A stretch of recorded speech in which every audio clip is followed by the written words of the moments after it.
میرے عزیز بھائیوں اور بہنوں، آج کا ہمارا موضوع ہے تہجد کی دعائیں قبول ہونے کی نشانیاں۔ یہ ایک ایسا موضوع ہے جو ہر مسلمان کے دل کو چھو لیتا ہے، کیونکہ ہر مومن یہ چاہتا ہے کہ اس کی دعائیں رب العالمین کے حضور قبول ہو۔ تہجد نماز ان عبادات میں سے ہے جسے قرآن و حدیث میں خاص فضیلت دی گئی ہے۔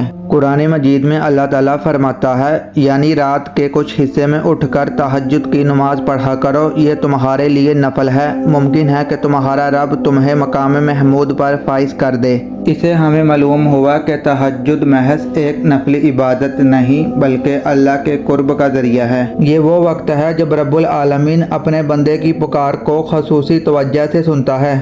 حدیث مبارکہ میں آتا ہے کہ آخری پہر میں اللہ تعالیٰ آسمانی دنیا پر نزول فرماتا ہے اور اعلان ہوتا ہے، کون ہے جو مجھ سے دعا کرے اور میں اس کی دعا قبول کروں؟ کون ہے جو مجھ سے مانگے میں اسے عطا کروں؟ کون ہے جو مجھ سے مغفرت چاہے میں اسے معاف کر دوں؟ یہ اعلان اس بات کا ثبوت ہے تہجد کا وقت قبولیت دعا کا خاص وقت ہے۔ اب سوال یہ ہے کہ ہمیں کیسے پتہ چلے کہ تہجد کی دعائیں قبول ہو رہی ہے یا نہیں؟ دل کا سکون اور شرح صدر۔ تہجد کے بعد اگر دل میں سکون، اطمینان اور روحانی خوشی محسوس ہو تو یہ اس بات کی علامت ہے کہ تمہاری دعا رب کے دربار میں پہنچ گئی ہے۔ گناہوں سے نفرت پیدا ہونا قبول دعا کی ایک اور نشانی یہ ہے کہ بندے کے دل میں گناہوں سے نفرت اور نیکیوں سے رغبت بڑھ جاتی ہے۔ اللہ پر یقین میں اضافہ جو دعا قبولیت کے قریب ہوتی ہے، وہ بندے کے دل میں اللہ پر بھروسہ اور توکل بڑھا دیتی ہے۔ اگر کوئی بندہ تہجد کے بعد یہ دیکھے کہ اللہ تعالیٰ نے اسے گناہ کے موقع سے بچا لیا ہے اور دل میں نافرمانی کی طرف میلان کم ہو گیا ہے